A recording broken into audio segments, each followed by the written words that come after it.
या इलाही तू मेरा गफ्फार है, या इलाही तू मेरा सत्तार है, या इलाही तू मेरा माबूद है, या इलाही तू मेरा माशूक है। ओ द्वार मालिक, তাকায় দেখো तमाम পৃথিবীবাসী ঘুমায় আছে, আকাশ কুল ঘুমায় আছে, বাতাস কুল ঘুমায় আছে, পঙ্কিকুলেরা ঘুমায় আছে, তোমার সমস্ত সৃষ্টিজীবেরা ঘুমায় আছে। ও দয়ার মালিক, আপনি তো আসমান জমিনের মালিক আল্লাহ। সবাই যখন বিশ্রামে আছে, আরামে আছে, আমি আমার জীবনের গুনার কথা স্মরণ করিয়া রাতের শেষাংশে আমি মসলা নিয়া যায় নামাজ নিয়া নামাজে দাঁড়ায় গেলাম। আলহামদুলিল্লাহ নাহমাদুহু ওয়া নাস্তাঈনুহু ওয়া নাস্তাগফিরুহু ওয়া নু'মিনু বিহি ওয়া নাতাওয়াক্কালু আলাইহি ওয়া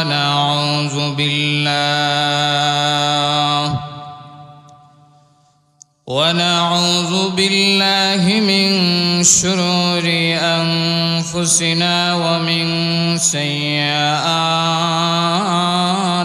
أعمالنا،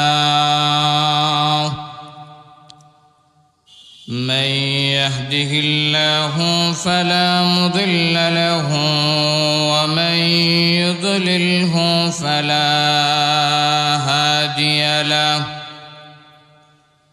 ونشهد أن لا إله إلا الله وحده لا شريك له، ونشهد أن سيدنا وسندنا وحبيب ربنا وطبيب قلوبنا ومولانا محمدا عبد الله ورسوله، الذي أرسل إلى الناس كافة بشيرا ونذيرا وداعيا إلى الله بإذنه وسراجا وقمرا منيرا، فقد قال الله تعالى في كلامه المجيد وفي فرقانه الحميد. أعوذ بالله من الشيطان الرجيم. بسم الله الرحمن الرحيم. إذا زلزلت الأرض زلزالها وأخرجت الأرض أثقالها وقال الإنسان ما لها يومئذ تحدث أخبارها إلى آخر الآية. وعن سيد الجن والبشر صلى الله عليه وسلم: إذا ضيعت الأمانة فانتظر الساعة. قيل: كيف إذا أتها يا رسول الله؟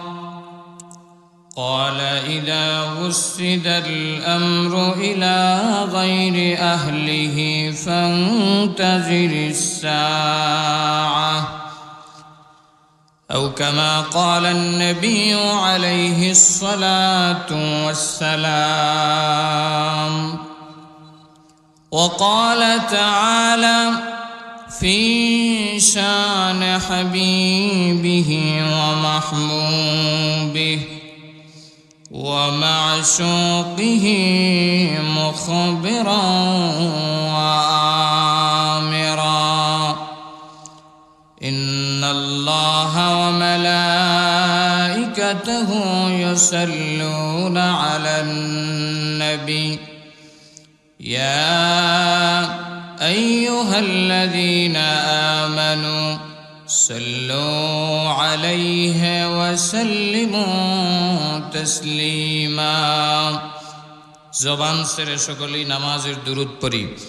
اللهم صل على محمد وعلى آل محمد كما صليت على إبراهيم وعلى آل إبراهيم إنك حميد مجيد.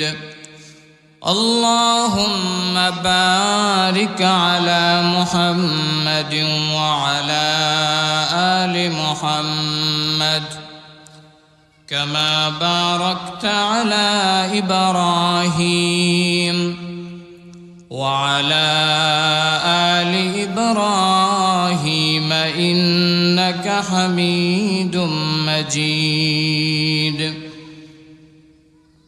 اے تیری معراج تھی کہ تو لوح قلم تک پہنچا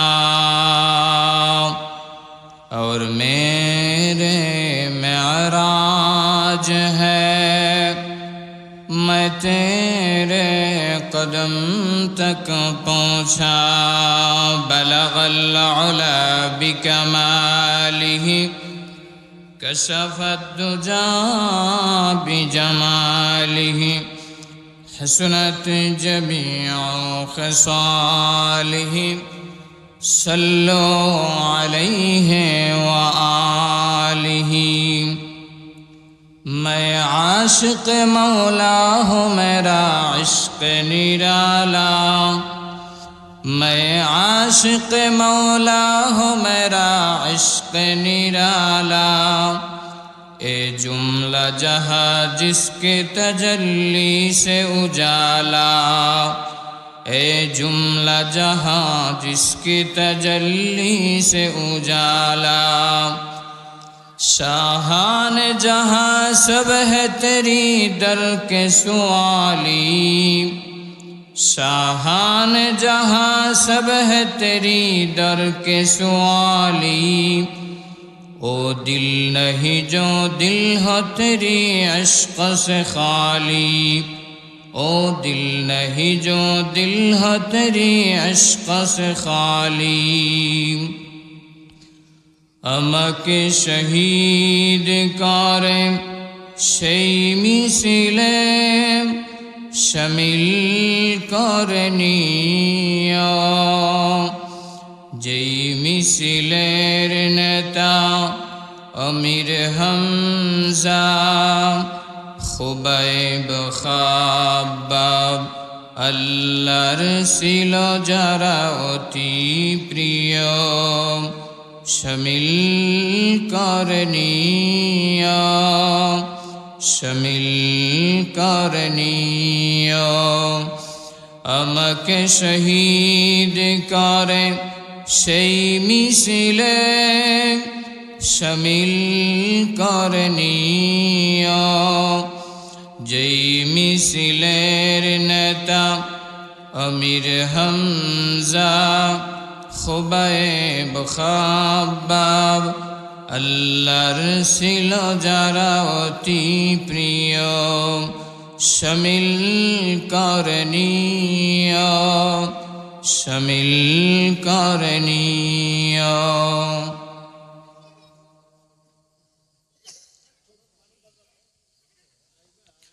नहायत काबिल एहतराम অধ্যকার ঐতিহ্যবাহী জেলা হবিগঞ্জ জেলার সোনারোঘাট, রানীগাঁও, পাসারগাঁও আত-তাকওয়া নুরানি মাদ্রাসা কর্তৃক আয়োজিত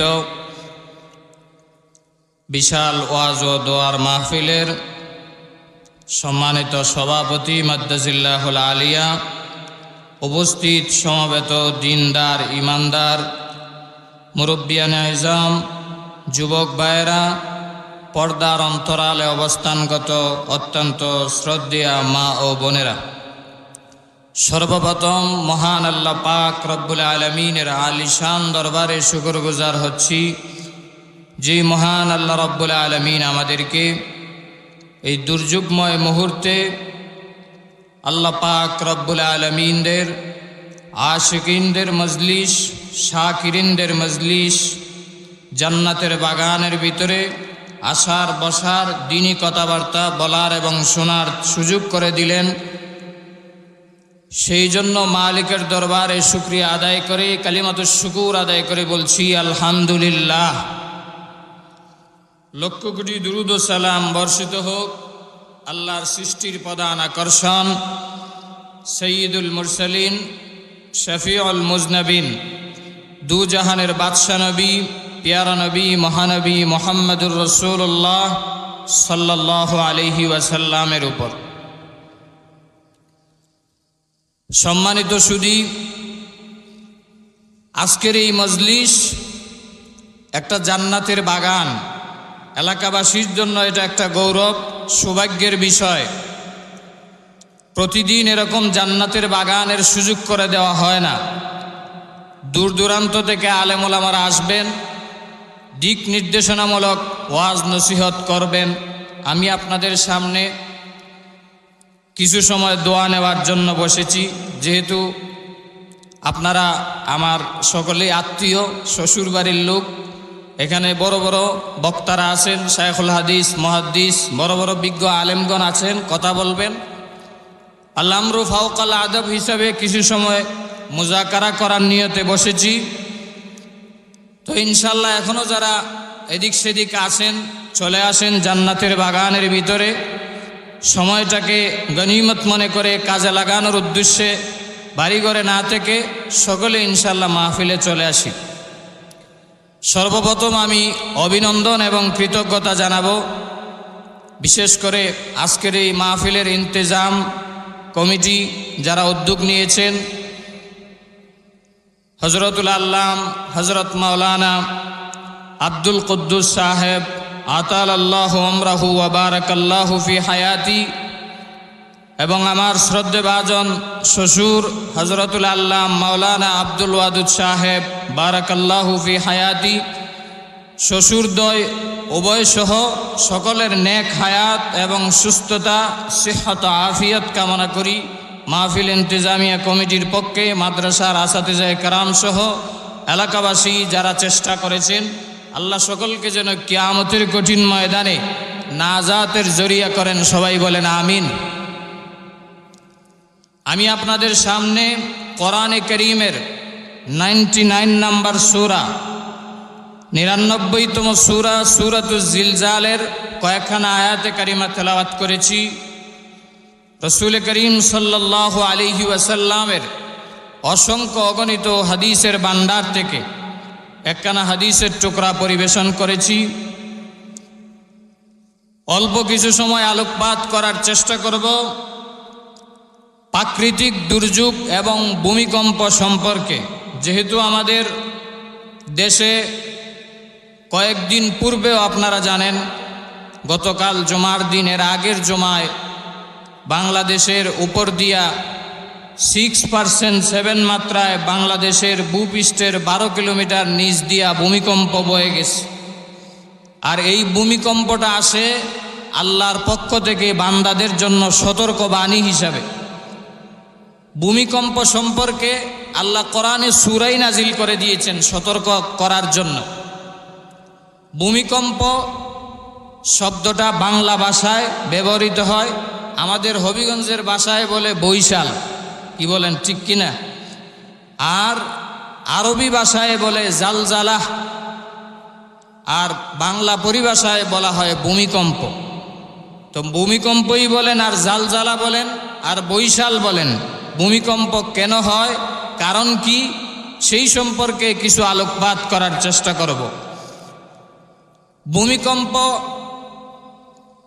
বিজ্ঞানদের মতে ভূপৃষ্ঠের নিচে অনেকগুলা প্লেট আছে। এই প্লেটগুলা একটা প্লেট থেকে আরেকটা প্লেটে যখন স্থানান্তরিত হয় তখন ভূপৃষ্ঠের মধ্যে কিছুটা হালকা হালকা ভূমিকম্প হয় অথবা শক্তিশালী ভূমিকম্প হয়। এটা হলো বৈজ্ঞানিকদের তত্ত্ব। আর ইসলাম বলে ভূমিকম্প হলো এটা আল্লাহ রাব্বুল আলামিনের পক্ষ থেকে একটা নিদর্শন।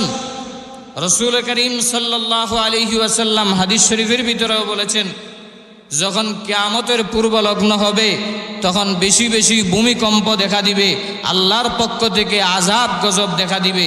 অর্থাৎ ভূমিকম্প এটা আল্লাহর পক্ষ থেকে কিয়ামতের একটা লক্ষণ, নিদর্শন। সেই ভূমিকম্প কেন আসে? আল্লাহ রাব্বুল আলামিনের পক্ষ থেকে। আল্লাহ রাব্বুল আলামিনের জমিনে যখন পাপের মাত্রা বেড়ে যায়, গুনাহের মাত্রা যখন বেড়ে যায়, তখনই আল্লাহ রাব্বুল আলামিন সতর্ক করার জন্য ভূমিকম্প এরপরে ইত্যাদি আযাব গজব দিয়ে থাকেন। এই জন্য আমার প্রাণের ভাইয়েরা, কলিজার টুকরা যুবক ভাইয়েরা, ভালো করে দিলের কান লাগায়া শুনতে হবে।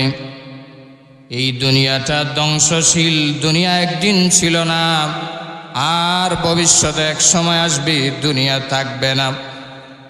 রে কলিজার টুকরা যুবক ভাইয়েরা, প্রাণের বাবাজিরা, ও পর্দার অন্তরালের মা, দুনিয়াতে তুমি চিরস্থায়ী থাকার জন্য আসো নাই, আমিও চিরস্থায়ী থাকার জন্য আসি নাই।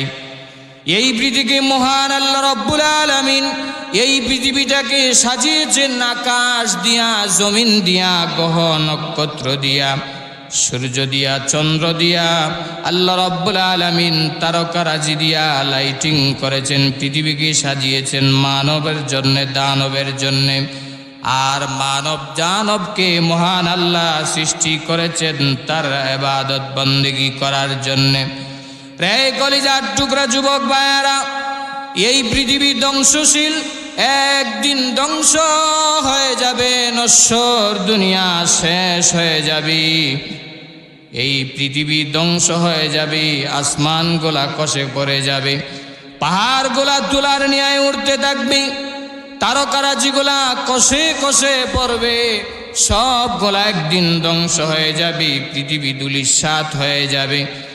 কিয়ামতের পূর্ব লগ্নে মহান আল্লাহ রাব্বুল আলামিন ফেরেশতা ইসরাফিলকে যখন হুকুম করবেন, অর্ডার করবেন, ইসরাফিলের সিংহায় ফুৎকার দেওয়ার সাথে সাথে লন্ড বন্ধ হয়ে যাবে, পৃথিবী ধ্বংস হয়ে যাবে।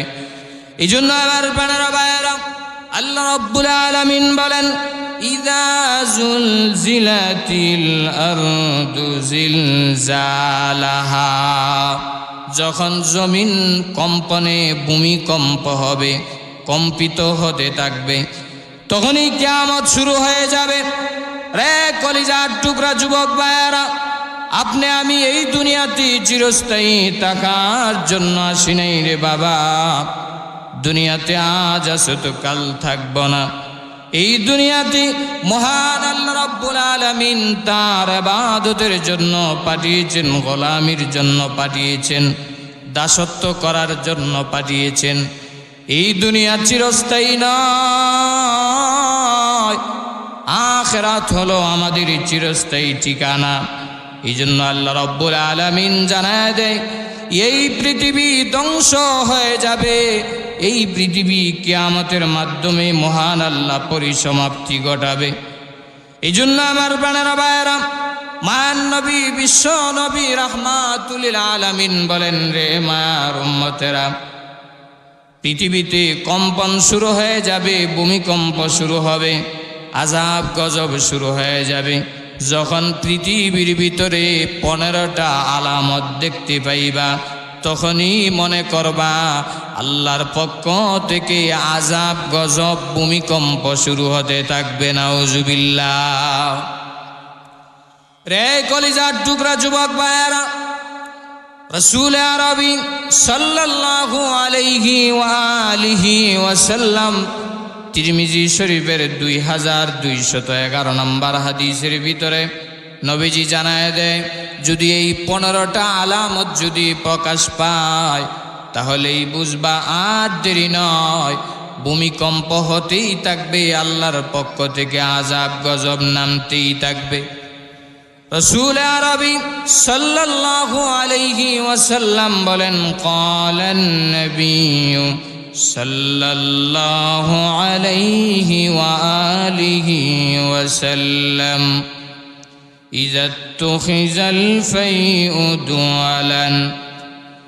রাত সোনারঘাট এলাকার মুসলমান ও কলিজার টুকরা যুবক ভাইয়েরা, ভালো করে দিলের কান লাগাইয়া কথাগুলা শুনবারে বাবা।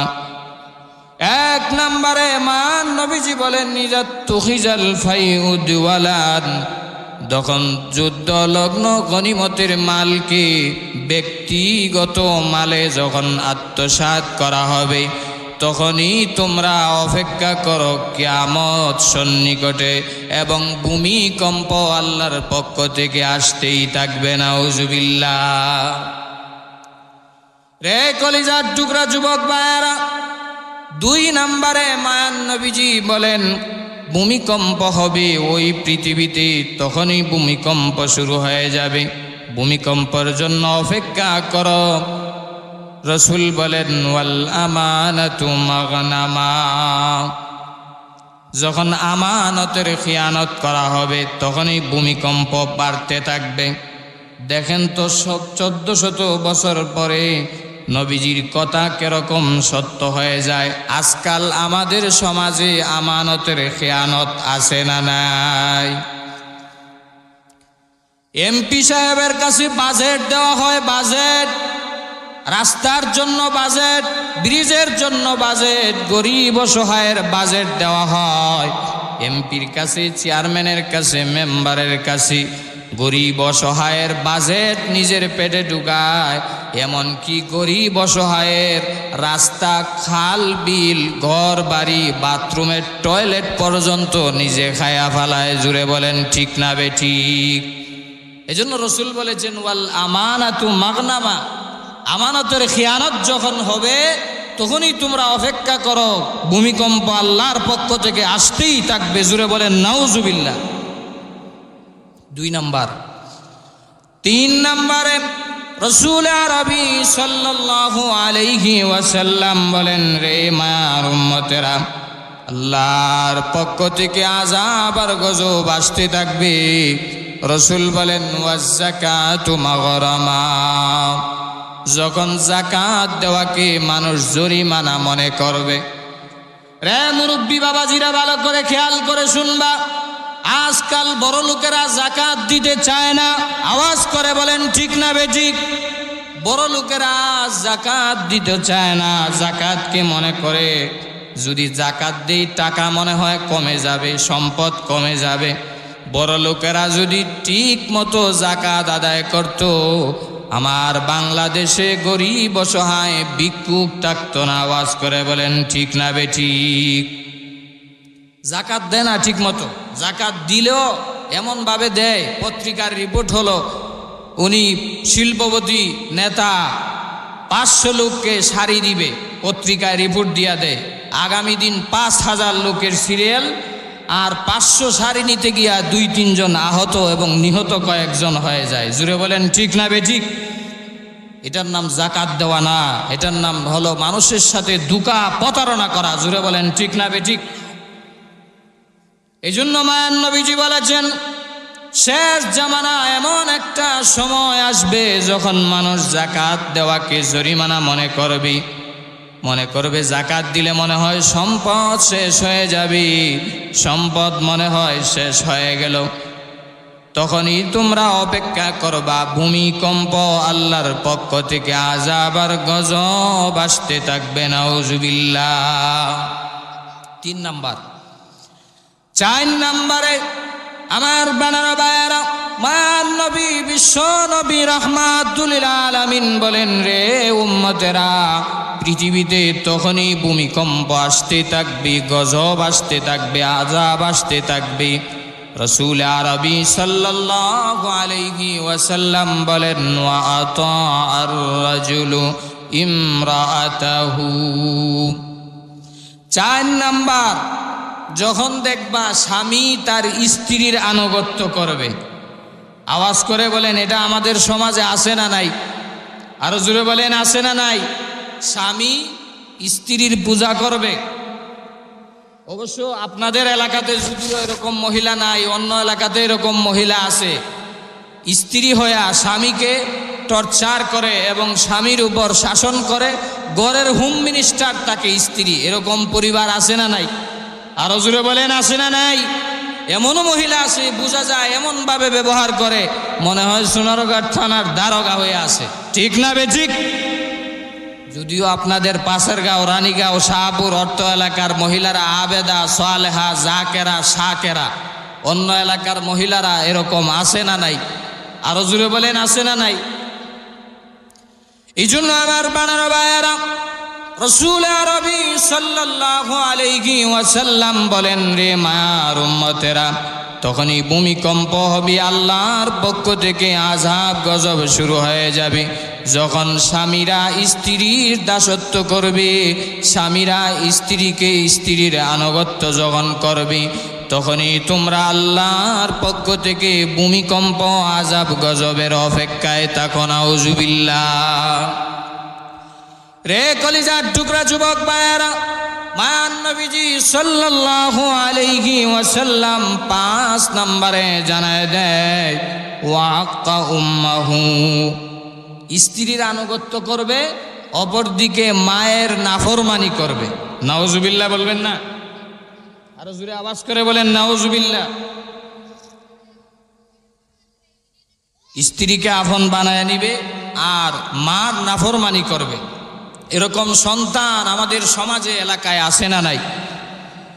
রে কলিজার টুকরা যুবক ভাইয়েরা, এমনও সন্তান আছে যেই মা গর্ভে ধারণ করেছে, 10 মাস 10 দিন গর্ভে ধারণ করেছি, ওই মাকে দূরে সরায় দেয়, ওই মাকে কাছারি ঘরে রাইখা দেয়, দূরে গ্রামে রাইখা দেয়, আর নিজে প্লাট নিয়া ঢাকা গুলশানে বাড়িঘর করে থাকে। এরকম সন্তান আছে না নাই? এই জন্য মায়ার নবীজি বলেছেন, শেষ জমানায় এমন একটা সময় আসবে, মায়ের নাফরমানি বেড়ে যাবে, মার নাফরমানি করবে, সন্তানেরা মার অবাধ্য হয়ে যাবে, মার লালন পালন করবে না।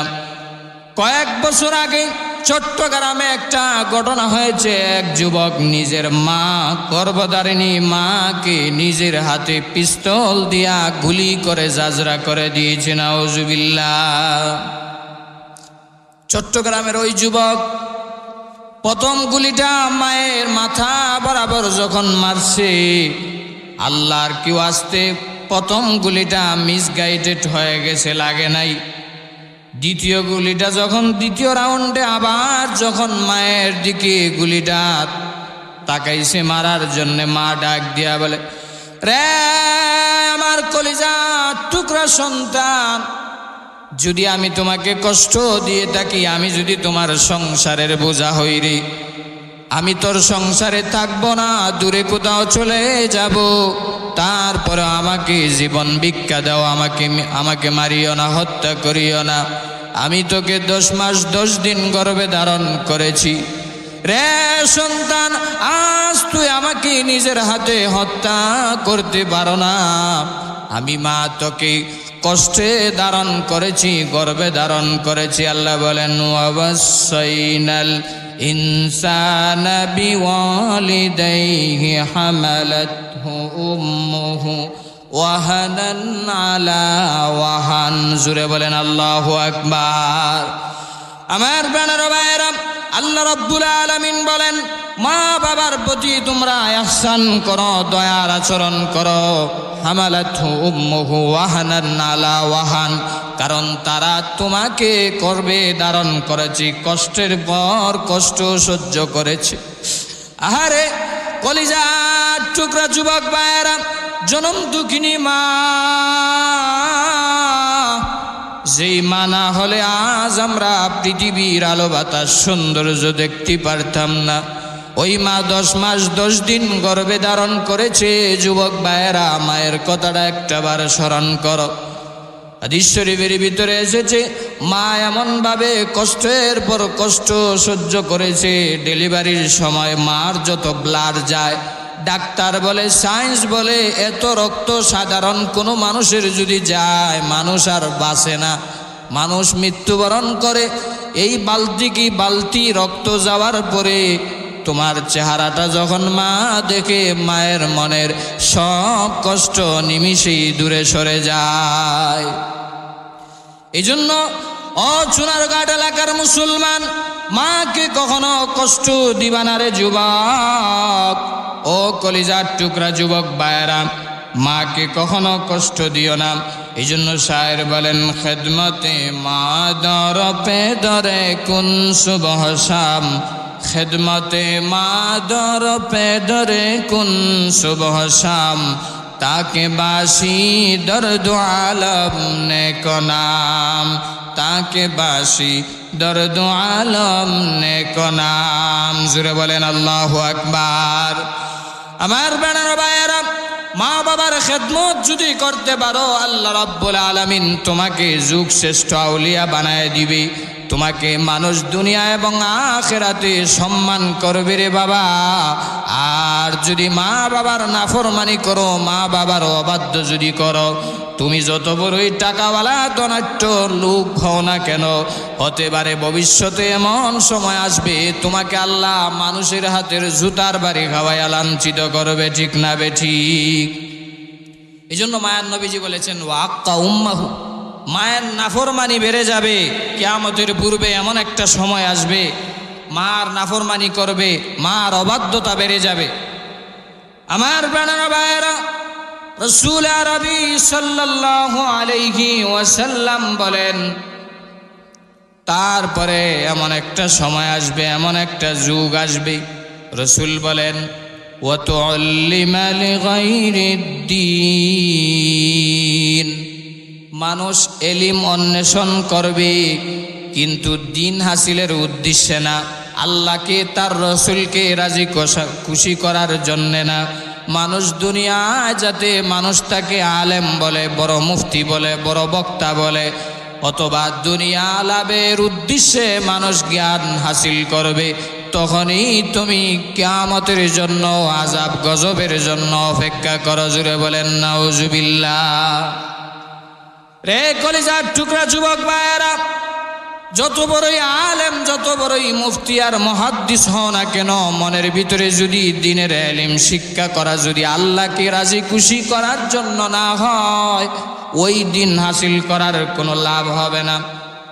আত-তাকওয়া নুরানি মাদ্রাসার যত সমস্ত তালেবুল ইলমরা আছে, প্রত্যেকের উদ্দেশ্য হলো আল্লাহ এবং তার রসুলকে খুশি করা, রাজি খুশি করা।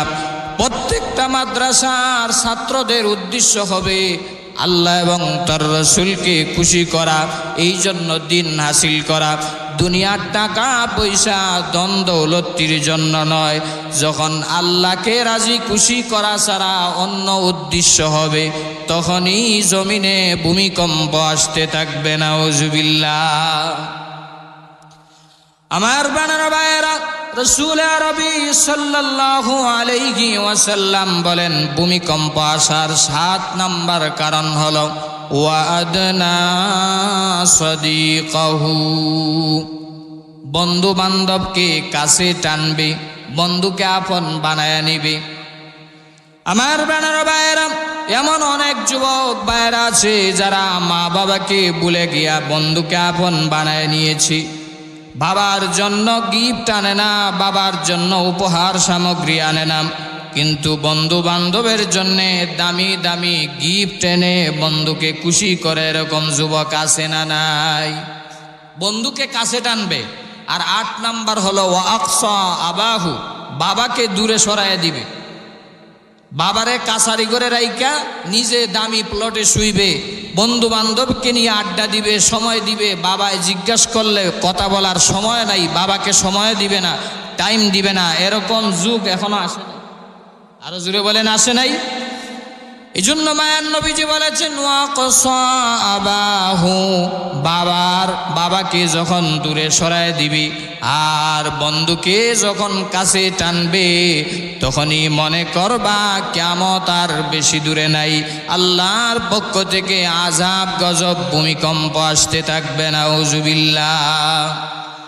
রে কলিজার টুকরা যুবক ভাইয়েরা, ও চুনারঘাট এলাকার মুসলমান, আজ আমার দেশ কেন ভূমিকম্প হবে রে ভাই? কেন এত আযাব আর গজব আসবে?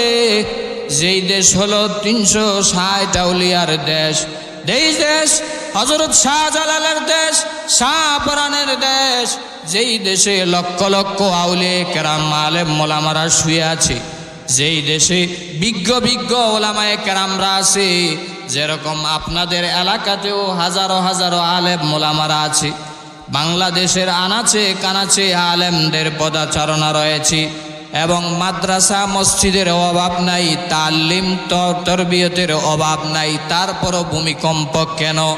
এর কারণ হলো পাপের মাত্রা বেড়ে গিয়েছে। জিনা, বেবিচার, অশ্লীলতা, বেহায়াপনা সয়লাভ হয়ে গেছে সারা দেশ জুড়ে। জুড়ে বলেন ঠিক না বেঠিক? প্রত্যেকটা সমাজে অশান্তি, নামাজ নাই, রোজা নাই, ইবাদত নাই, চুরি, ডাকাতি, ছিনতাই, রাহাজানি, এরকম দুর্নীতি, সব কোনটার ভিতরে মুসলমান আজ নাই। আর এগুলা থাকার কারণেই আজ আমাদের দেশে ভূমিকম্প, আযাব, গজব আসতেছে। না হয় এই দেশে ভূমিকম্প আসার কথা না। আল্লাহর পক্ষ থেকে রহমত, বরকত সব সময় থাকারই কথা। জুড়ে বলেন ঠিক না বেঠিক? 8 নাম্বার গেল। 9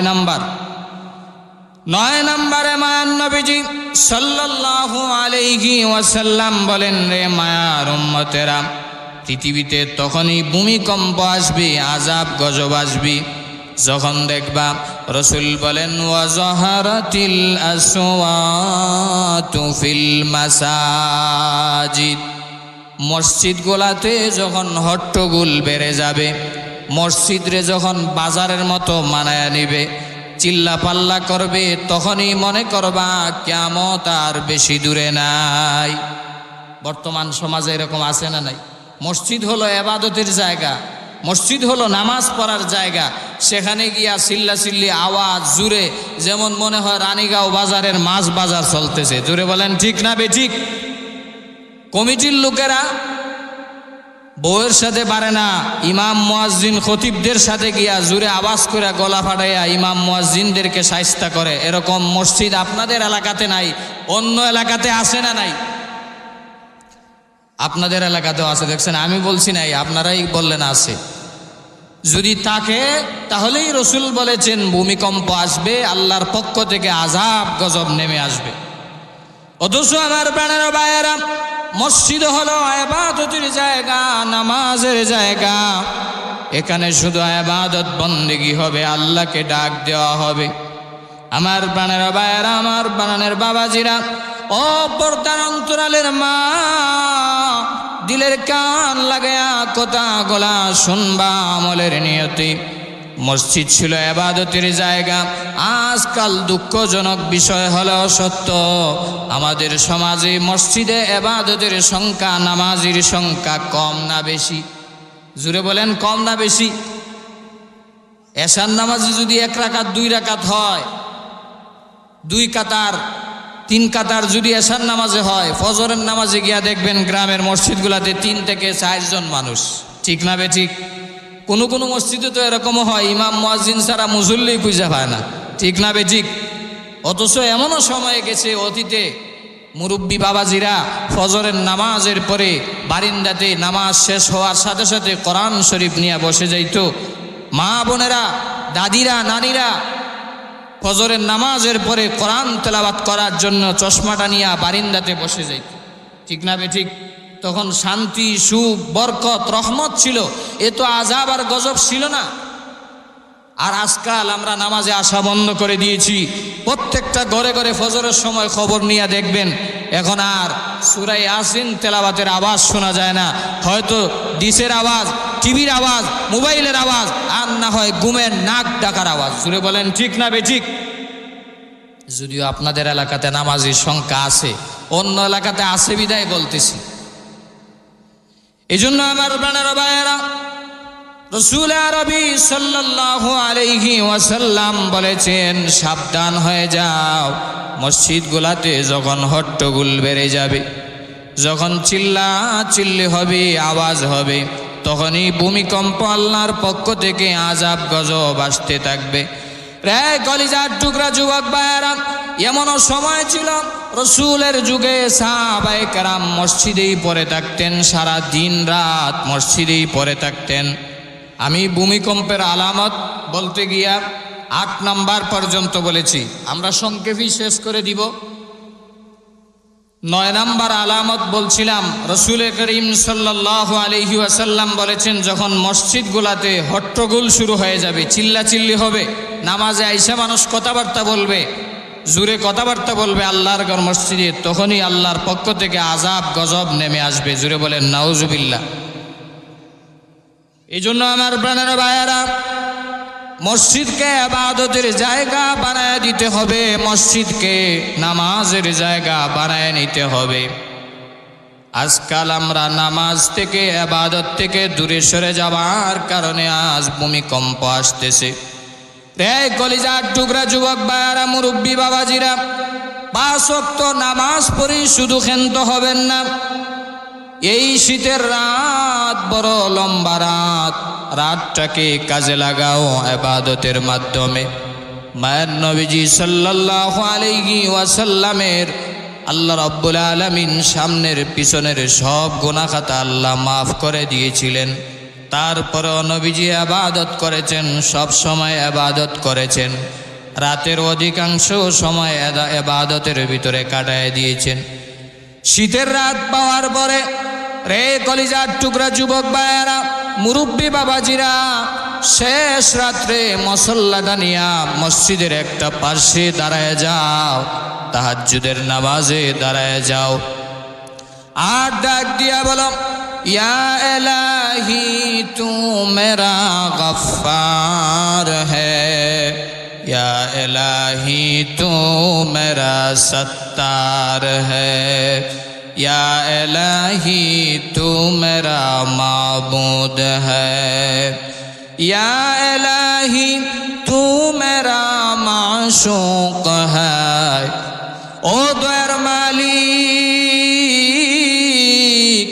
তাকে দেখো तमाम পৃথিবীবাসী ঘুমায় আছে, আকাশ কুল ঘুমায় আছে, বাতাস কুল ঘুমায় আছে, পঙ্কি কুলেরা ঘুমায় আছে, তোমার সমস্ত সৃষ্টিজীবেরা ঘুমায় আছে।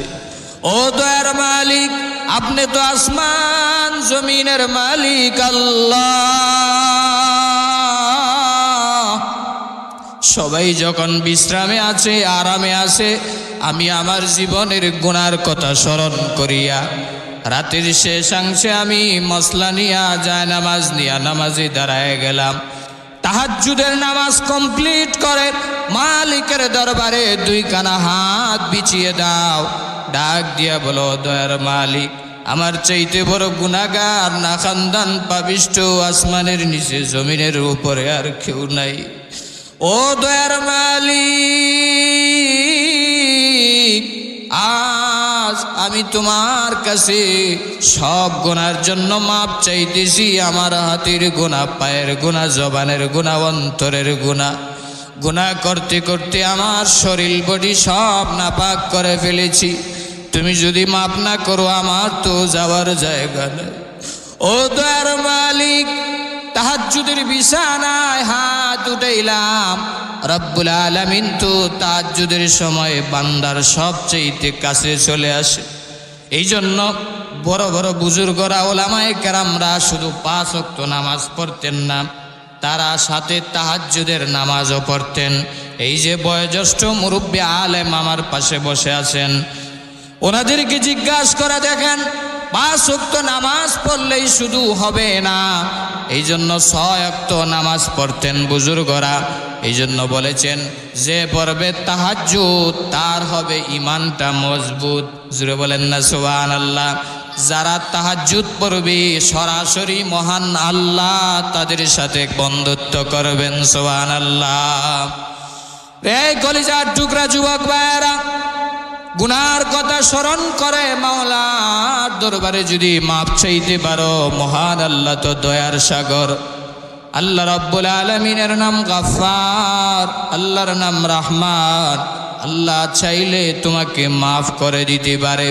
মসজিদে যখন রাতে দিনে সব সময় যাওয়া আসা হবে, মায়ার নবীজি বলেন যারা মসজিদের সাথে সম্পর্ক করবে তাদেরকে তোমরা ইমানদার বলে সাক্ষী দাও। জুড়ে বলেন সুবহানাল্লাহ। কাদিরে কুদরত দারি বরকামাল, কাদিরে কুদরত দারি বরকামাল, أنت ربي أنت حسبي ذو الجلال، أنت ربي أنت حسبي ذو الجلال। নদীরে পার ভাঙ্গে ওপার করে এই তো নদীর খেলা, সকাল বেলার দনির তুই ফকির সন্ধ্যা বেলা। জুড়ে বলেন ঠিক না বেঠিক? এই জন্য আমার বানার ভাইয়েরা সব সময় মালিকের দরবারে তাওবা এবং ইস্তেগফার করতে হবে। মসজিদটাকে ইবাদতের জন্যই বানায় নিতে হবে। 10 নম্বরে মায়ার নবীজি বলেন তখনই ভূমিকম্প আসবে যখন দেখবা সমাজের ভিতরে, রাসূল বলেন ওয়াসাদাল কাবিলাতা ফাসিকুহুম, ফাসিক ফুজ্জারেরা গোত্রের যখন নেতৃত্ব দিবে, গুনাহগারেরা যখন গোত্রের নেতৃত্ব দিবে, এলাকার নেতা হবে, তখনই বুঝবা আল্লাহর পক্ষ থেকে ভূমিকম্প আযাব গজব নেমে আসবে। জুড়ে বলেন নাউজুবিল্লাহ। আমাদের সমাজে এরকম লোক নাই? ফাসিক গুনাহগার পাপিষ্ঠ সিগারেট ধরায় মিনিটে 14টা, সে এলাকার বড় নেতা হইয়া বসে আছে। জুড়ে বলেন ঠিক না বেঠিক? এই জন্য রাসূল বলেছেন ওয়াসাদাল কাবিলাতা ফাসিকুহুম, যখন ফাসিক লোকেরা, ফুজ্জার লোকেরা, নাফরমান, গুনাহগার, পাপিষ্ঠ যখন সমাজের একবারে টপ লেভেলের নেতা হয়ে যাবে, তখনই বুঝবা ভূমিকম্প আযাব গজব আল্লাহর পক্ষ থেকে আসতে থাকবে। জুড়ে বলেন নাউজুবিল্লাহ। রাসূল আরবি সাল্লাল্লাহু আলাইহি ওয়াসাল্লাম বলেন এরপরে ভূমিকম্প আসতে থাকবে। ওয়াকানা জাঈমুল কওমি আরজালাহুম, যখন দেখবা পৃথিবীর নিকৃষ্টতম লোক জাতীয় নেতা হইয়া বসে আছে, রানীগাঁও এলাকার মেম্বার হওয়ার যোগ্যতা নাই, চেয়ারম্যান হওয়ার যোগ্যতা নাই, কিন্তু ঢাকায় বৈশা বৈশা 5 লক্ষ 10 লক্ষ টাকা দিয়া রেডিমেড এমপি হইয়া আছে, এরকম নেতা আছে না নাই? ওয়াকানা জাঈমুল কওমি আরজালাহুম, পৃথিবীর নিকৃষ্টতম লোকেরা যখন জাতীয় নেতা হয়ে যাবে, তখনই বুঝবা আল্লাহর পক্ষ থেকে ভূমিকম্প আযাব গজব আসতেই থাকবে। জুড়ে বলেন নাউজুবিল্লাহ। এই জন্য আমার বানানো ভাইয়েরা, সংক্ষেপে শেষ করে দিচ্ছি, রাসূল আরবি সাল্লাল্লাহু আলাইহি ওয়াসাল্লাম বলেছেন 12 নম্বরে যখন নাকি ওয়া উকরিমার রাজুলু মাখাফাতা শাররিহি, লোকদেরকে ভয়ে যখন সম্মান করবে, তখন তোমরা ভূমিকম্পের আশঙ্কায় থাকবা, ভূমিকম্প আসতে থাকবে, আযাব গজব আসতে থাকবে আল্লাহর পক্ষ থেকে। মানুষ এমন পর্যায়ে চলে গেছে, টাকাওয়ালা পয়সাওয়ালা জানে সে চোর ডাকাত সুদখোর মদখোর ইয়াবাখোর, কিন্তু তারে যদি সম্মান না করে, সালাম না দেয়, একটু পরে তার নামে মামলাও দিতে পারে। জুড়ে বলেন ঠিক না বেঠিক? বয়ে তারে সালাম দেয়, সম্মান করে, কিন্তু লোকটা যখন চলে যায় তখন মনে মনে বলে যদি তারে ইচ্ছে মতো পাইতাম, ধুলাই দিয়া রাস্তার থেকে খালে ফালাই দিতাম। জুড়ে বলেন ঠিক না বেঠিক? ওয়াকানা জাঈমুল কওমি আরজালাহুম, যখনই ওকানা মাখাফাতা শাররিহি, যখন বয়ে একজনে আরেকজনকে সম্মান করবে, নেতা টাকাওয়ালা বড়লোক তারে যদি সম্মান না করে তারে একটা পেছের ভিতরে ফালাই দিবে। এই জন্য মানুষ সম্মান করবে, বয়ে যখন সম্মান করবে তখনই বুঝবা ভূমিকম্প আল্লাহর পক্ষ থেকে আযাব গজব আসতে থাকবে। জুড়ে বলেন নাউজুবিল্লাহ। 13 নম্বরে মায়ান নবীজি বলেন ওয়াজহারাতিল কায়নাতু ওয়াল মাআজিফু, পৃথিবীতে যখন গান বাজনা বাদ্যযন্ত্র যখন বেড়ে যাবে তখনই বুঝবা আল্লাহর পক্ষ থেকে আযাব গজব ভূমিকম্প আসতে থাকবে। জুড়ে বলেন নাউজুবিল্লাহ। গান বাজনা বাড়ছে না কমছে? এমনভাবে বাজছে, গান বাজনা বাদ্যযন্ত্র যারা বাজায় তারা ডাক দিয়া বলে কোরআন হাদিসে কি গান বাজনা হারাম? কোথাও মৌলবীরা দেখাইতে পারবে? নাউজুবিল্লাহ বলবেন না? আবার গান বাজনা বাজাইতে গিয়া, বাদ্যযন্ত্র বাজাইতে গিয়া এক পর্যায়ে তারা ইসলামকে নিয়ে টিটকারি মস্কারি করে, আল্লাহ এবং তার রসুলকে নিয়ে টিটকারি মস্কারি করে। জুড়ে বলেন ঠিক না বেঠিক?